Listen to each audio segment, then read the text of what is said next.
What you're experiencing now are the outcomes of the responses that you did to earlier events. If you believe that other people are affecting your life, then you're going to be angry at them. You're going to blame them. When you give that up and you realize it's all up to you, all that judgment and blaming and complaining and excuse making disappears. Now, it doesn't happen overnight. You have to consciously move in that direction. But I think that's critical.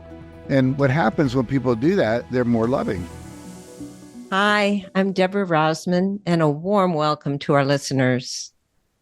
Each month for the Add Heart podcast, I have the privilege of interviewing individuals who are contributing to the creation of a more heart-based world. This month, I'm talking with Jack Canfield, who's been called a legend in personal development and peak performance. He's a multiple New York Times bestselling author of The Success Principles, The Power of Focus, The Key to Living the Law of Attraction, Coaching for Breakthrough Success, and many more. And Jack, you and I have known each other, I counted it, since the mid-'70s, so about 50 years. Right. We first met, you were talking about self-esteem in the classroom, and I was talking about meditating with children in the classroom. And then you became well known for the Chicken Soup for the Soul books, helping people achieve business goals with success principles. And somewhere in there, you invited me to be part of the Transformation Leadership Council. And what inspired me about that is you had a vision of how leaders could really help come together and help the planet and humanity transform. And I know that vision's still close in your heart. So let's talk about it. Welcome. Okay. So, from all your years of teaching experience, your own inner work, how do you see it now? How can leaders help transform the planet and humanity? Well, I think, first of all, leaders have to make love a priority, make the heart a priority, all the qualities of the heart of love, of compassion, of respect, of honesty, all those kind of things, transparency, vulnerability, trusting your heart, trusting your intuition. So I think leaders have a responsibility to be leaders in the sense of like creating the frequency within their organizations and within the sphere of influence they have by being that loving being themselves. And it's a challenge. We're constantly coming up against, the internal blocks we have from limiting beliefs and trauma and so forth. But if we make it a priority, make it a high priority value for our organizations, then we can basically take it so that people move into that. I share a story with you. I was in Singapore and I was talking to the director of the Ritz-Carlton Hotel. And they have these things they call stand-up meetings every morning where the entire staff in little groups, whether it's the housekeepers or the doormen or whatever, they have a meeting where they stand up and they call it a stand-up meeting so nobody sits down, they don't take too long. And then they say, what is the way today that you're going to manifest this value? They have a certain Ritz-Carlton values. And everyone has to say specifically what they're planning to do. So imagine if every morning the staff got together and you said, okay, what are you going to do today to make sure we express love to each other, to our clients, to our customers, to the world in general? And, so just holding that question is how can we express more love? I remember all those people remember they were wearing those little bracelets, WWJD, what would Jesus do? Yeah. And I thought, well, what would love do? What would the Dalai Lama do? We can ask those questions because, the Mother Teresa, so forth, because they were examples of embodied love. And so for me, I remember every day for a while, I would just ask, what would Mother Teresa do? What would Mother Teresa do? And that was like the guiding principle for me. So I think that we have to, as leaders, demonstrate it, reward it, confront it when it's not there, in a loving way, and help people move into that. And then I think we need to reward it in our companies when people are loving. I think one of the things I've noticed is that peer nominations for awards. So it's not me, the manager or boss, thinking about it, but we could ask the staff, the last month, who have you noticed that did the most loving thing or the most kind thing or the most, generous thing or whatever. And they'll tell you. And then all of a sudden when there's an award, a reward, people want to win it. And so our natural tendencies to want to go for it, you know. Yeah. You know, you your your website, your books, Living the Success Principles, Breakthrough Success, it all sounds like it's productivity and profitability. How do you weave love and the heart into what you teach and train? And is there receptivity now to that more than it used to be? Well, first of all, I teach the first principle in my book, and every seminar I ever do is take 100% responsibility for your life and your results. And that means no blaming, no complaining, no excuse making, and coming from a position that you are the one who has created your current experiences by how you responded to earlier experiences. So I teach a model called E+R equals O, event plus response equals outcome.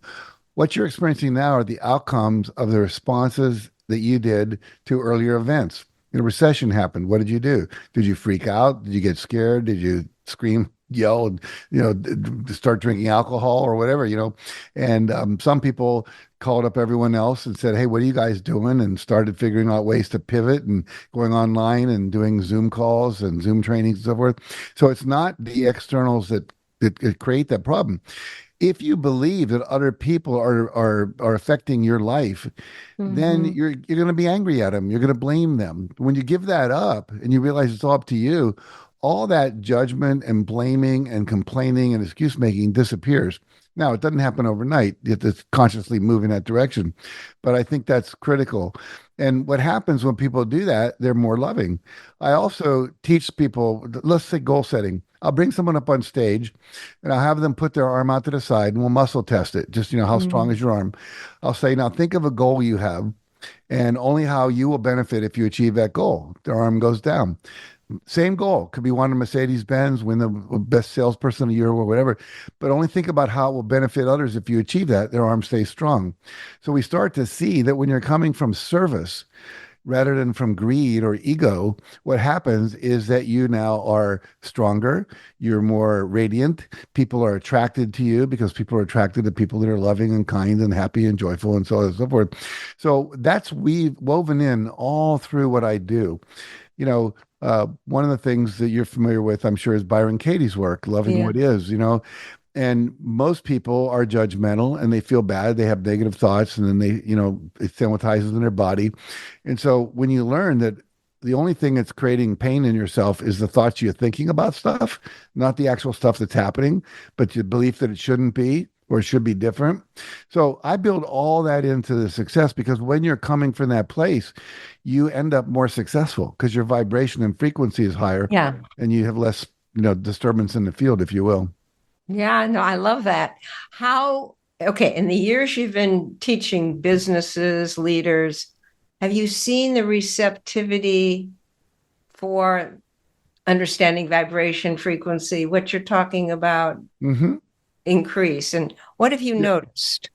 Yeah, I have. And so first of all, the people I train, and I train hundreds and sometimes thousands of people a month, sometimes in one day workshops, sometimes in, Zoom calls and training programs we do, ongoing coaching groups.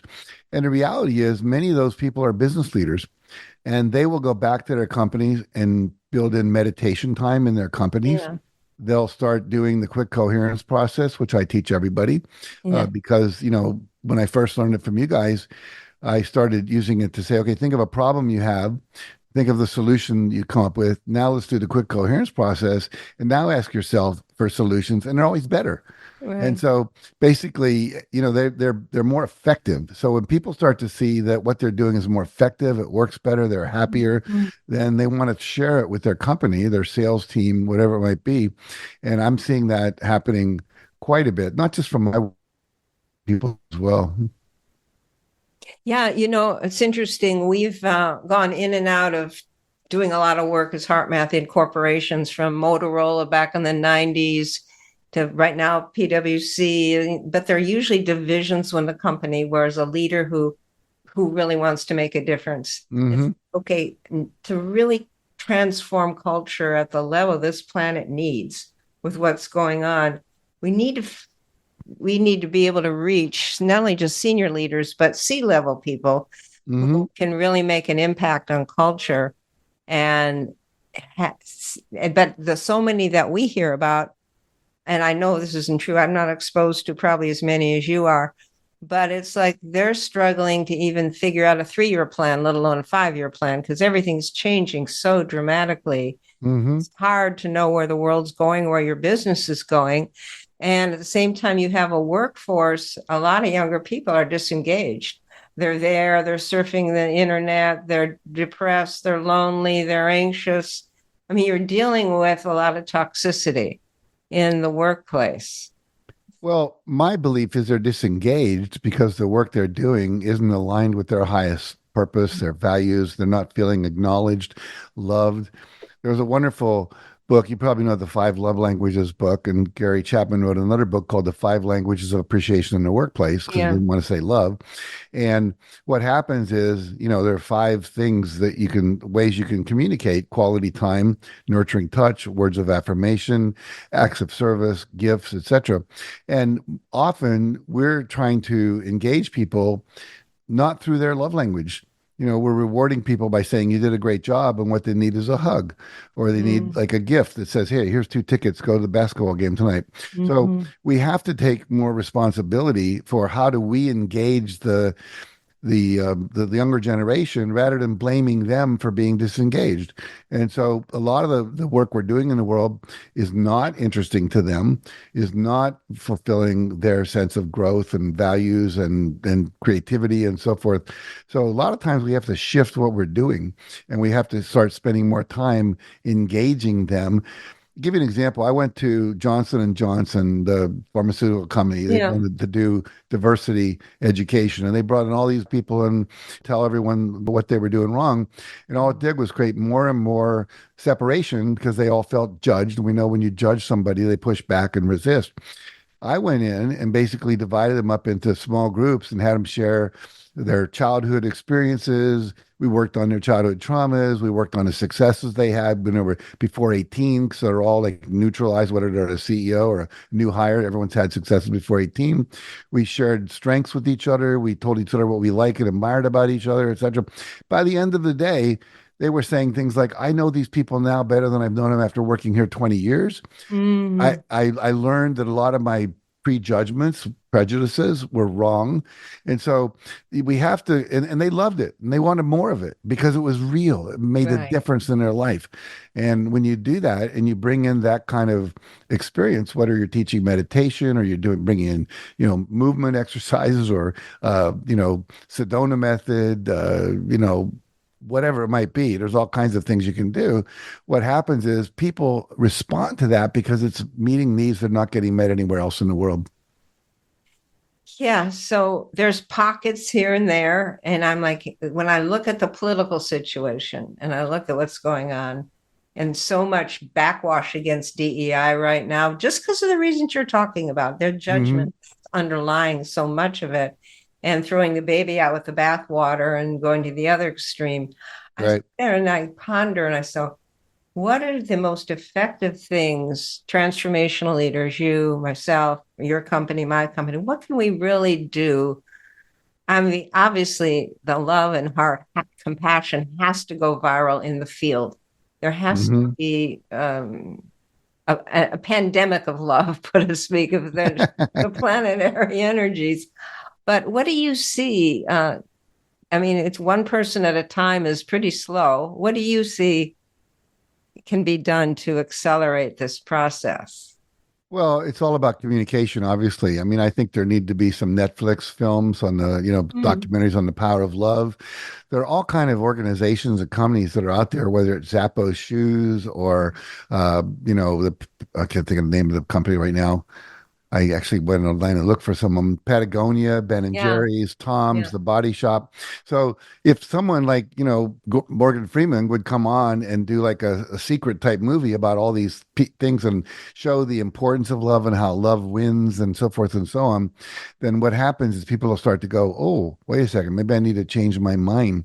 But Mm. it's communication. And we now live in a world of mass communication. Yeah, I think it was the Queen's Gambit, which was on yeah, Netflix, was seen by 62 million people in yeah. America.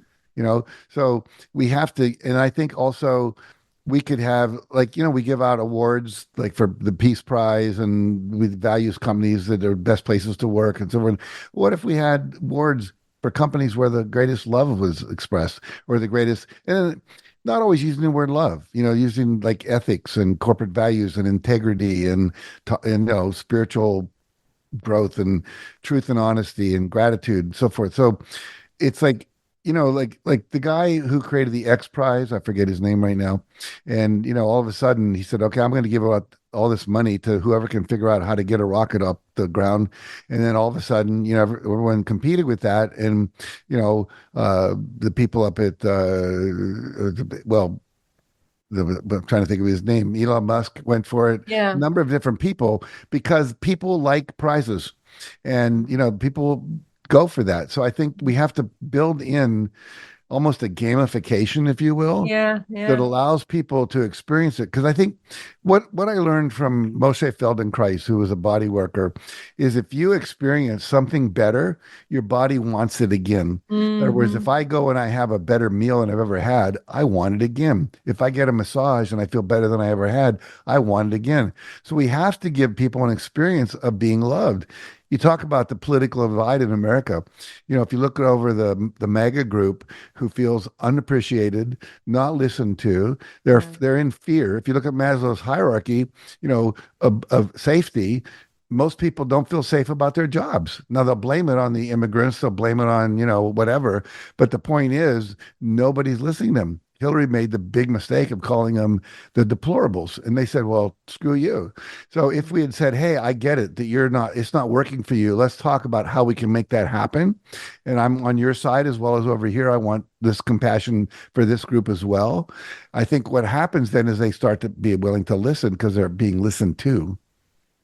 I think that's so important. I mean, we've had an entry into companies, into a lot of sectors, from law enforcement and military, to help through our Hmm. science, through the research, saying love is healthy.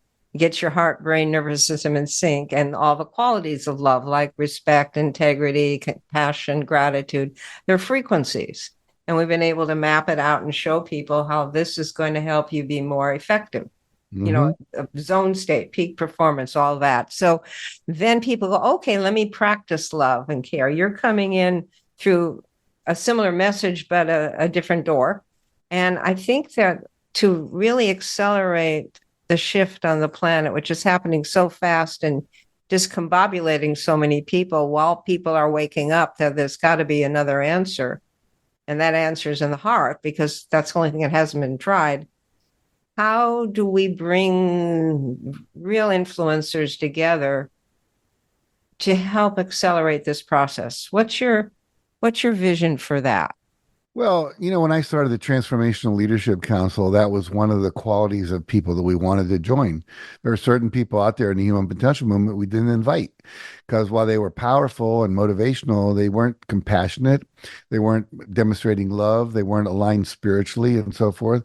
So that was one effort on my part. Granted, it's only Yeah. 140 people. But when you think about all the people that are out there, I mean, we could have a big love gathering conference of all these people, bring them to Las Vegas or some other place that's maybe not so Las Vegas-y.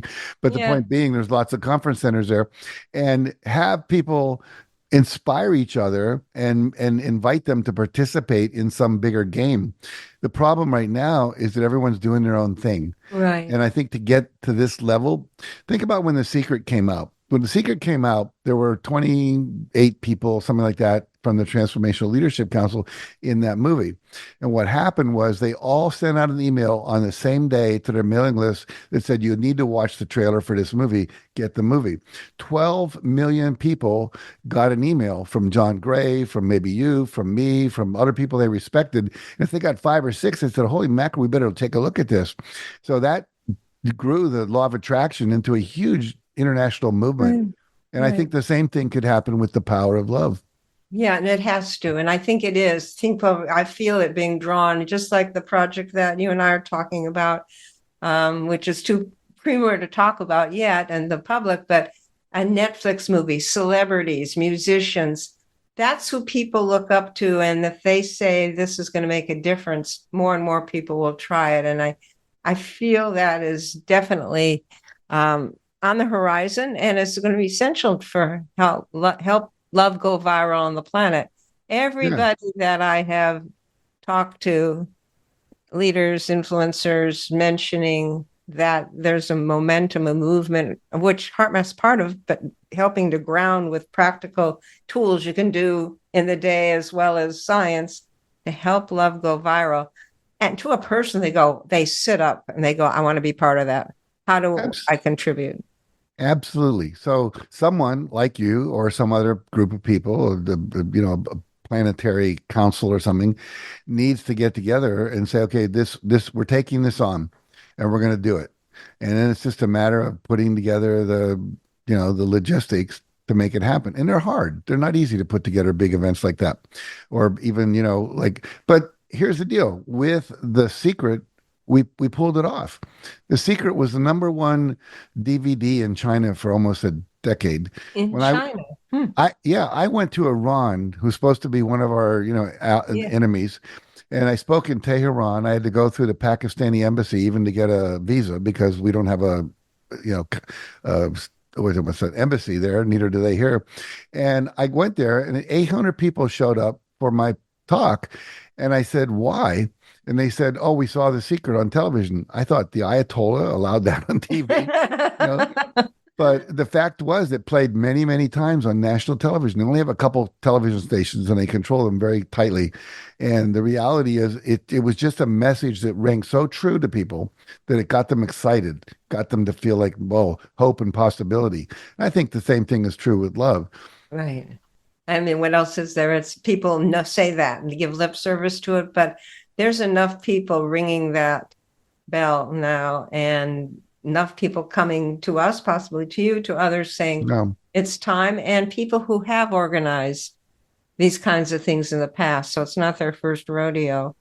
I would just say one other thing too I think we could look at AA as a model. Where why is it that AA is so successful?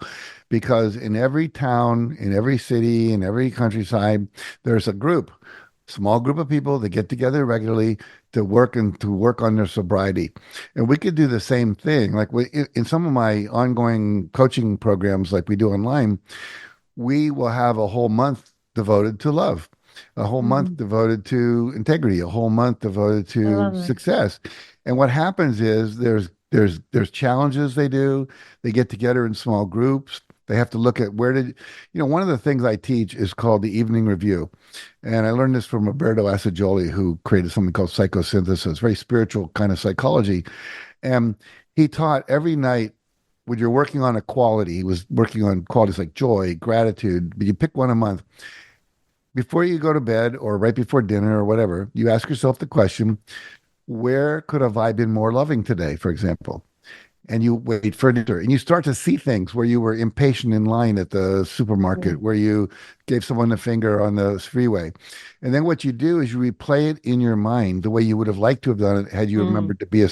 And so what happens, you're pre-programming yourself to do it differently the next time you're in that same triggered experience, if you will. right. So those kind of activities supported by a support group of people that are working together to become more loving, who are working together because they know this is what's required. And it requires people working at that level on the lower end of the totem pole, if you will, and the CEOs up at the top level as well. I love it. Great, wonderful exercise that you just mentioned. So Hmm. what's next for you? What are you being called for? Well, I'm actually being called to slow down. I turned 80 a couple weeks ago, and I said, I always thought I was going to work till I dropped, and to be 95, I'd still be giving workshops and writing books.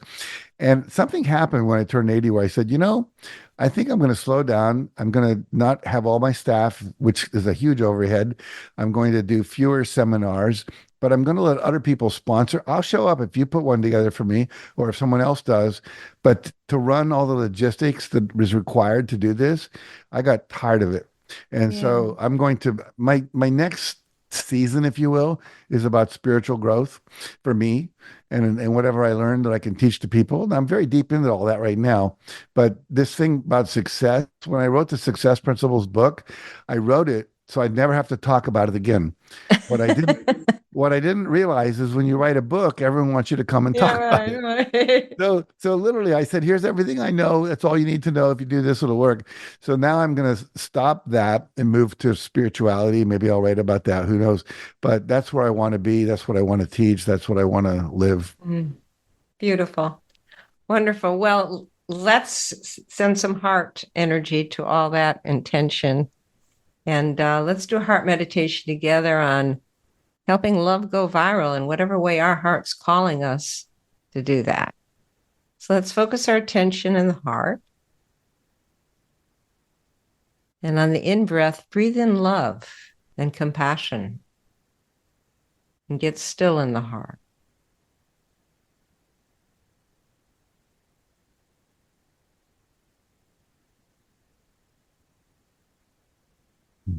And as you breathe out, radiate love and compassion into your mental, emotional, and physical systems.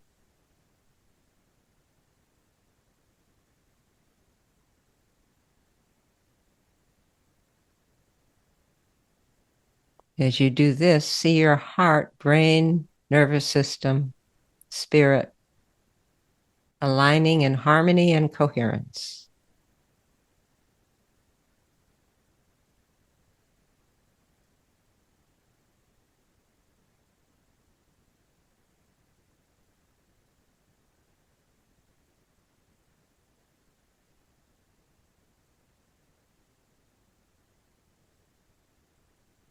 Now, in that alignment, envision yourself practicing heart qualities during the day more of love, replacing judgment with compassion, reaction with kindness, gratitude.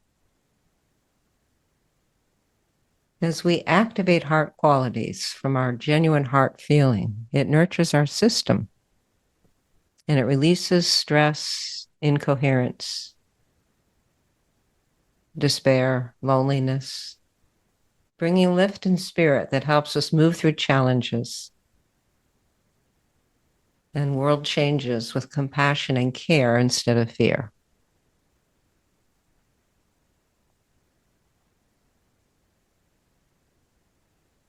Envision yourself having more heart connection with yourself that heals and creates a new baseline for mental, emotional, physical, and spiritual health.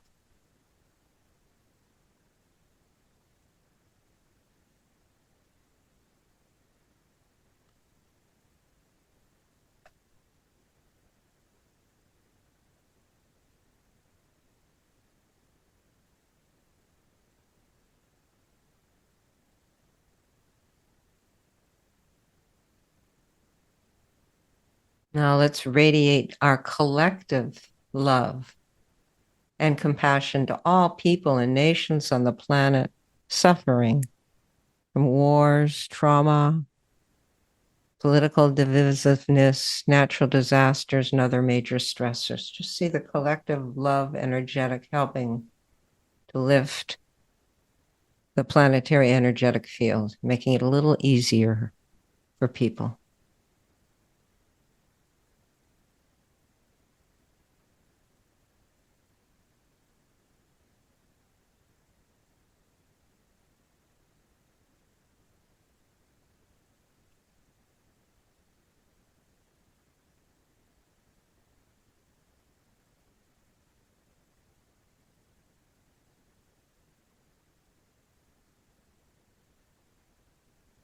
Now let's close by radiating and co-creating together a reservoir of heart energy, of the compassion and kindness, filling that heart reservoir that each of us can tap into over the next month when we need a lift in spirit and clarity or support from our own heart's intuitive guidance. See yourself and us collectively co-creating that reservoir of heart energy.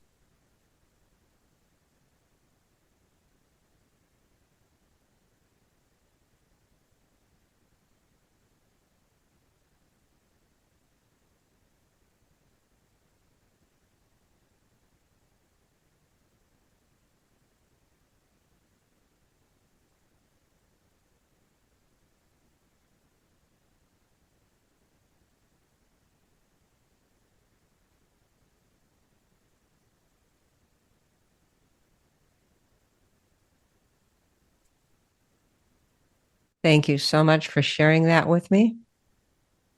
Jack, is there anything else you'd like to share with our listeners? No, just well, one thing you talked about in that little meditation we just did, you talked about fear. And I think the opposite of love is fear, and all greed comes from fear of not being enough and not having enough. Mhm. And so that has to be addressed. We didn't talk much about that. We talked about the positive side to move toward, but we also have to let go. And we've all got childhood traumas that are unhealed. We have fear that we're not enough, that we'll never have enough. You've got a lot of people now in the world who are really facing that potential with AI happening, food shortages, the climate change. Mhm. So I think we have to address that as well. And so thank you for reminding me of that. Yeah. Well, the only thing I know that reduces fear is raising our vibration to see from another perspective and Hmm. even clearing traumas. That's been our research shown you. And that requires love. That requires coherent heart energy Yeah, to lift us above all that, not to suppress it or repress it or vent it, but to lift us to a level of perception where we really can have that self security. absolutely. Yeah. Well, thank you so much for this short, we could go on, short podcast. We could. We could. And I just want to tell our listeners as a free gift, I want to remind you, you can watch the HeartMath Experience, an interactive film or online video course, and just check out the amazing new HeartMath app too at your app store. And I want to remind you that the third Tuesday of every month, we publish a new At Heart podcast episode. So be sure you subscribe so you don't miss our next guest and topic. Thank you and take care. Thank you for listening to the At Heart podcast. Be sure to subscribe so you can catch the latest episodes. If you're wanting even more heart-inspired content, find us on Facebook, Instagram, YouTube, and LinkedIn. Look for HeartMath and also the HeartMath Institute. Both organizations are committed to helping activate the heart of humanity.